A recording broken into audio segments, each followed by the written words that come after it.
Ya, pemirsa, di segmen ini kami membuka line interaktif dan kami sudah tersambung dengan Mbak Meisya Siregar, salah satu penelpon kita, sekaligus juga artis ya. Nah, selamat siang Mbak Meisya. Selamat siang. Ya, selamat siang Mbak Meisya. Iya, selamat siang.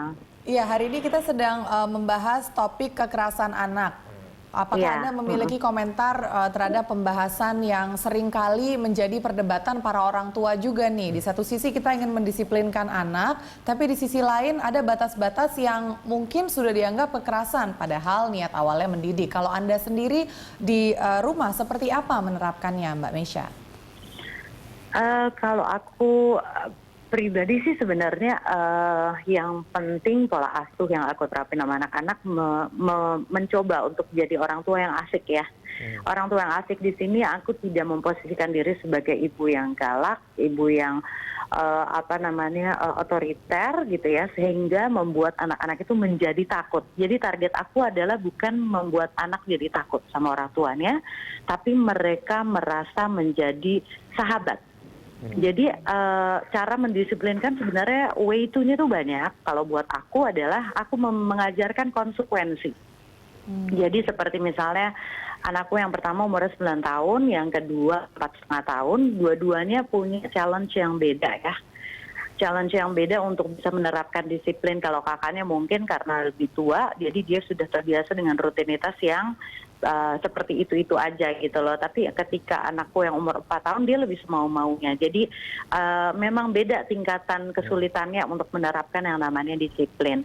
Tapi kalau aku lebih menerapkan konsekuensi. Oke, kalau misalnya kakak sama adik nggak mau beresin mainannya, berarti kakak udah tahu konsekuensinya. Bunda sama papa tidak akan mau lagi beliin mainan karena kakak sama adik sudah break the rules.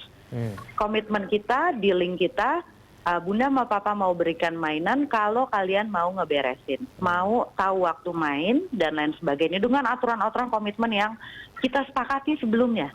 Jadi once mereka break the rules, konsekuensi itu mereka akan terima. Ya, Gitu. Mbak Meisya, pernah nggak sih anak-anak dari Mbak Meisya ini kadang-kadang berbuat kenakalan, diulang berkali-kali, sudah dikasih konsekuensinya, tapi ternyata tetap aja gitu nakal. Dan ini bahkan membuat Mbak Meisya ini jadinya gemes gitu ya. Jadi aduh gimana nih jadinya. Nah, itu pernah nggak kejadian kayak gitu tuh akhirnya? Pasti Mas, yang namanya anak-anak itu ya kita nggak perlu sebut anak-anak kalau mereka bisa langsung mengerti dan paham apa yang kita kasih tahu ya. Namanya anak-anak pasti akan terus mengulang kesalahan, pasti akan terus mengulang membuat kesal orang tuanya. Ya itulah anak-anak gitu loh. Jadi kalau orang dewasa begitu baru keterlaluan gitu ya. Tapi yang namanya anak-anak menurut aku pasti akan kayak gitu. Dan ada satu waktu di mana aku lagi capek, pulang syuting, lelah, belum makan dan lain sebagainya, tiba-tiba ngelihat anakku, bukan nakal ya, anak itu nggak ada yang nakal, cuma anak yang bertindak semaunya dia yang membuat orang dewasa kesal. Padahal sih anak-anak ngelihatnya itu nggak mengesalkan, itu menyenangkan buat mereka. Mereka loncat-loncat, mereka numpahin makanan segala macam, itu membuat mereka fun gitu loh. Maaf bunda, udah, terus besok diulang lagi. Fun buat mereka, buat orang dewasa menyebalkan gitu loh. Cuma beda perspektif. Jadi bercerminlah kita menjadi anak-anak gitu loh. Jangan paksa mereka badan mini, tapi kita suruh berpikir seperti orang dewasa, itu yang salah. Jadi setiap aku lagi emosi ngelihat kelakuan anak-anak, aku cuma tarik nafas, istighfar. Aku mendingan jauh dulu daripada aku meledak di situ, terus aku pasti akan lost control. Lost controlnya apa? Misalnya dengan ngebentak, kakak, besokannya itu anakku meniru. Meniru untuk ngegertak. Walaupun cuma mulut ya, omongan ya gitu loh. Tapi cara bicara kita itu dikopi sama anak. Jadi sebisa mungkin memang kita yang dewasa yang harus bertindak dewasa dengan menekan emosi gitu loh. Jadi Mbak jangan Meisya, bicara tinggi dan lain sebagainya. Gitu. Gimana caranya Mbak Meisya ini bisa terus memberikan pengertian kepada anak-anak bahwa konsisten dengan konsekuensi itu. Kadang-kadang kan anak-anak diberikan semacam konsekuensi Logika juga begitu, belum mengerti. tetapi mereka juga ternyata tidak mengerti, lalu kemudian mereka tetap melakukan semau mereka. Ini cara Anda untuk kemudian Itu bisa proses Mas, itu proses. Jadi setahun 2 tahun juga mungkin setiap anak punya tingkatan kepatuhan yang berbeda-beda. Tapi kalau buat aku targetnya bukan membuat anak itu menjadi patuh dengan aturan, karena ketika anak itu menjadi anak yang nurut, anak yang manut, anak yang aja, apa yang dibilangin orang tua, hati-hati bahaya. Nanti udah gede ini bakal jadi orang yang yes bos gitu loh. Yang nurut apa kata orang gampang dipengaruhin temannya yang enggak. Jadi ketika anak itu ngebangkang dalam tanda kutip ya, quote and quote, kenapa bun aku nggak boleh makan mie instan? Kenapa aku nggak boleh makan permen bun? Aku lebih suka anakku kritis. Gitu loh. Jadi memang dialog itu harus terus dilakuin gitu loh. Pemahaman itu harus terus, namanya anak-anak gitu loh, proses. Jadi nggak instan. Nah nanti akan ketemu saatnya dengan mereka sudah terbiasa dengan kebiasaan baik yang selalu dilakukan kontinu, terus menerus. Orang tuanya nggak boleh capek.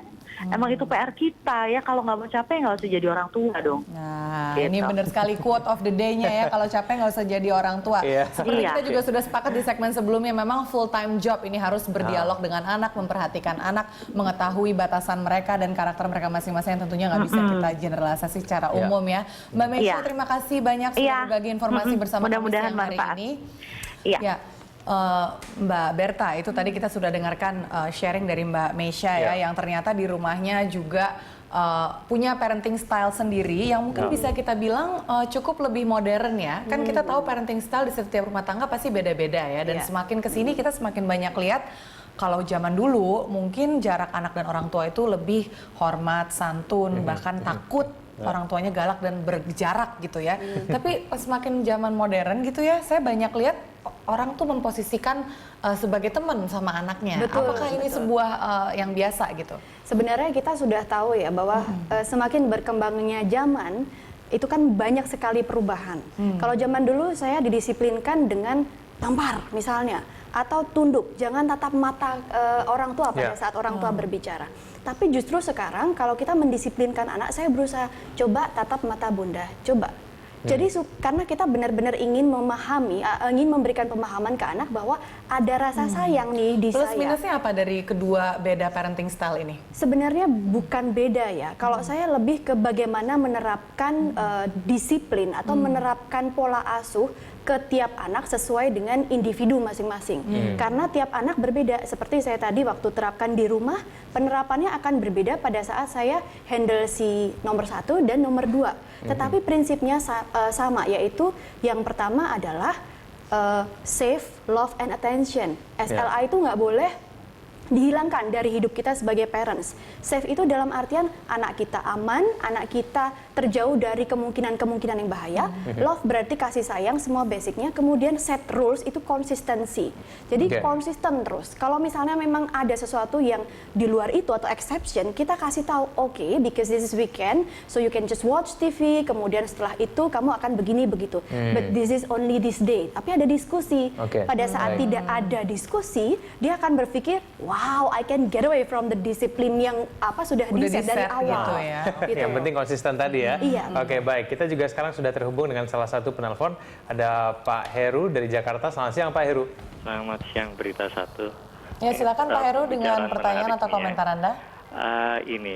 Kalau saya melihat dari zaman sekarang ya, proses berkembangnya anak zaman sekarang ini hampir semuanya luput dari perhatian kedua orang tua. Karena zaman sekarang mewajibkan atau menuntut orang tua itu sibuk. Dan ini terjadi kemarin di pelecehan anak di JIS karena kedua orang tuanya sibuk. Dan sekarang juga terjadi di mal-mal, kalau kita melihat ada playground, bagaimana orang tua menyampaikan bentuk perhatiannya dan kasih sayangnya terhadap anaknya. Di mall mereka menganggap itu adalah waktu untuk keluarga, tetapi yang kita lucunya dan miris, sangat miris, bahwa anak tersebut dilepaskan atau diserahkan ke playground tersebut tanpa didampingin orang tua, didampingin babysitter. Orang tuanya sibuk duduk, mereka ngobrol ngerumpi. Nah, itulah salah satu potensi bahwa anak dapat menilai, secara tidak sadar di bawah alam sadarnya bahwa orang tuanya telah melakukan kekerasan terhadap dia. terhadap kekerasan terhadap pembentukan karakter, pengabaian terhadap lingkungan, terhadap masa berkembangnya dan perhatian. Nah, itu yang tidak disadari oleh orang tua sekarang. Kita mengakui bahwa zaman sekarang memang dituntut biaya hidup tinggi, pendidikan tinggi, nah sehingga secara tidak langsung, tidak sadari, perhatian orang tua juga luput di situ, gitu loh. Baik, terima kasih Pak Heru. Sama-sama, ini komentar yang sangat menjadi potret realistis ya. Kita lihat setiap weekend memang seperti itulah adanya di mall. Tuntutan zaman, double income, working parents, ayah kerja, ibu juga kerja. Terus nanny pasti ada dibawa kemana-mana, weekdays and weekends. Gimana sih ngakalinnya kalau buat pendidikan anak kan pasti kasihan ya? Buat saya weekday oke. Kalau misalnya itu tuntutan supaya anak-anak punya pendidikan yang tinggi untuk besok sehingga 2 orang harus bekerja. Oke, fine, that's their choice ya. Tetapi pada saat weekend, buat saya yang melihat juga sama dengan Pak Heru, saya setuju dengan Pak Heru bahwa pada saat weekend kebanyakan nanny atau babysitter yang mengasuh. Padahal itu momen. Pada saat anak belajar dari, oh ini playground, oh ini babysitter, oh ini pengasuh. Berarti weekend itu saya diberi hadiah bermain bersama babysitter di playground. Besok dia ingin mendapatkan hadiah lagi playgroundnya. Padahal sebenarnya yang kita ingin cari itu adalah playground with my mom, playground hubungan with my parents. Dengan orang tua, iya, jadi momen tersebut jangan sampai hilang. Parents juga mesti ingat bahwa oke, weekend ini saya nggak bisa pacaran sama suami saya, tetapi saya harus alokasikan kalau saya di playground, kalau anak saya di playground, I have to be there gitu loh. Jadi jangan menemani, jangan terus keluar. Mbak Berta, tapi kalau kita bicara mengenai efek sekarang, kalau Pak Heru tadi berkesimpulan bahwa efek dari kita membiarkan gitu ya, tidak menyisihkan waktu itu, anak jadi semakinnya tidak peduli dengan orang tuanya. Dia tidak jadi mau dikerasin, kasih kekerasan, dia akan semakin jauh gitu ya hubungannya. Apakah ini betul, Mbak? Jadi ini logis aja ya, karena setiap hari di weekdays yang ngasih tahu siapa pengasuhnya kan, maka dia akan nurut sama pengasuhnya. Next time di weekend dia nggak akan nurut sama orang tuanya karena terbiasa nurut sama babysitternya. Akhirnya orang tua tolong kasih tahu dia begini-begini. Padahal tolong momen itu perlu dipertahankan. Justru pada saat kita sebagai wanita karir gitu ya, misalnya memang memilih untuk bekerja, ya parents tolong tetap alokasikan waktu dengan anak supaya saat diskusi dealnya itu sama orang tua, nurutnya sama orang tua. Tapi bukan nurut ya, tapi diskusinya dengan orang tua.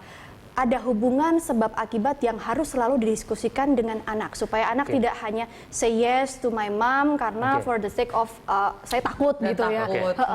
Baik, Mbak Berta, kita akan lanjutkan lagi dulu kita di segmen selanjutnya.